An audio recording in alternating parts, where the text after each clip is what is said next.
Guys, welcome to this album. So இன்னைக்கு வந்து day 91. It's another good day.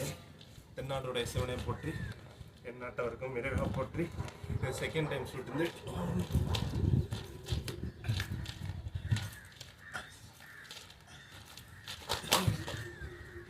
அடி விழுந்துருச்சு. இன்னைக்கு குட் டே. எந்திரிக்கிறது தான் கஷ்டமாக இருக்குது. என்னை எழுப்பி விடுறதுக்கு வந்து நீங்கள் தான் இப்போ ஆக்சுவலாக எழுப்பி விட்டுக்கிட்டு இருக்கிறீங்க. இந்த இன்ஸ்டாகிராம், யூடியூப், சோசியல் மீடியா நீங்கள் தான் என்னை எழுப்பி விட்டுக்கிட்டு இருக்கிறீங்க. நன்றி. ஏன்னா அது ஒரு கமிட்மெண்ட் கொடுத்துட்டேன் இல்லையா. நானே டிசிப்ளின் பண்ணிக்கிறேன். தனியாக பண்ணால் நான் பண்ணலைன்னா யாரும் கேட்க போகிறதில்ல. நீங்கள் இதுலேயும் யாரும் கேட்கலினாலும் யாராச்சும் கேட்டுருவாங்களோ, என்னடா இல்லை அவங்களுக்குள்ளே என்னடா செல்வாக பண்ணிக்கிட்டு இருந்த விட்டுட்டியா அப்படின்னு நினச்சிடக்கூடாது இல்லையா.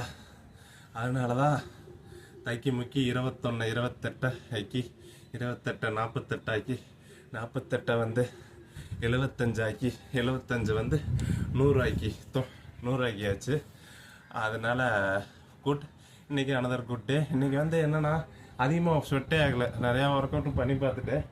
ஏன்னா கிளைமேட் வந்து நல்லா ஜில்லுன்னு இருக்குது. மேகமூட்டத்தோடு நல்லா குளிர் காத்தடிக்குது. அதனால் ஆனால் ஒர்க் அவுட் பண்ணுறது நல்லது தான். உங்கள் லங்ஸு, செஸ்ட்டு, பாடி, மசில் எல்லாத்துக்குமே நல்லது. ஃபஸ்ட்டு ஸ்டார்டிங்கில் டயர்டாக இருக்கும், போக சரியாயிடும். இப்போ வந்து அந்த காலத்துலேயெல்லாம் எல்லார் வீட்லேயும் ஸ்ட்ரென்த் அதிகமாக இருக்கும். எங்கள் பாட்டி, எங்கள் அப்பத்தாக்கெல்லாம் பார்த்தீங்கன்னா 3 கிட்ஸு.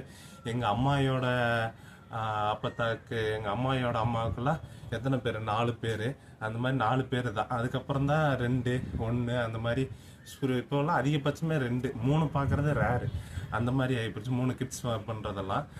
ஏன்னா ரெஸ்பான்சிபிலிட்டி அதிகமாகிடுச்சுன்னு நினச்சிக்கிறாங்க. அப்போல்லாம் எதுவுமே இருக்காது. அப்படி இருந்தாங்க. அதே மாதிரி ஃபேமிலி நியூக்ளியர் ஃபேமிலி ஆகிடுச்சு, கூட்டு குடும்பம் இல்லை. அதனால நிறையா லோன்லியாக ஃபீல் பண்ணுவாங்க. இன்னைக்கு ஃப்யூச்சரில் வந்து அது வரும்னு நினைக்கிறேன். ஏன்னா ஆனந்த் சீனிவாசன் பேசிகிட்டு இருந்தார், கேட்டேன். ஆனால் அது இல்லாமல் நான் பாருங்கள் ஒர்க் அவுட் தனியாக தான் பண்ணுறேன்.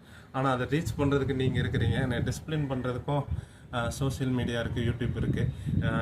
அதுக்கு தான் அதுன்னு நினைக்கிறேன். எல்லாம் கனெக்ட் பண்ணிட்டு people to people interaction. Mark ஜக்கர்பர்க்கு இந்த ஃபேஸ்புக், கூகுள் கண்ட்ரோலுக்கு, லாரி பேஜ், சர்ச்சே பிரெயின் பாருங்களேன். உலகம் வந்து எப்படியாச்சும் ஒரு வேளை கனெக்ட் ஆகிட்டே இருக்கும். அதனால் நம்மளும் கனெக்ட் ஆகி பாசிட்டிவிட்டி ஸ்ப்ரெட் பண்ணுவோம், ஜாலியாக இருப்போம், ஹாப்பியாக இருப்போம், நல்லா ஒர்க் பண்ணுவோம், ஆனஸ்ட்டாக இருப்போம், இன்டெகிரிட்டியோடு இருப்போம், ட்ரஸ்டட் பீப்புள் நம்புவோம். இதான் நோக்கம். எல்லாத்துலேயுமே சரி, பிஸ்னஸ்லேயும் சரி, ஃப்ரெண்ட்ஷிப்லேயும் சரி, நம்ம கரெக்டாக இருந்தால் எல்லோரும் கரெக்டாக இருப்பாங்க. அதே மாதிரி எல்லா இதுலேயுமே. அதனால செல்வன் லைக், ஷேர், சப்ஸ்கிரைப்.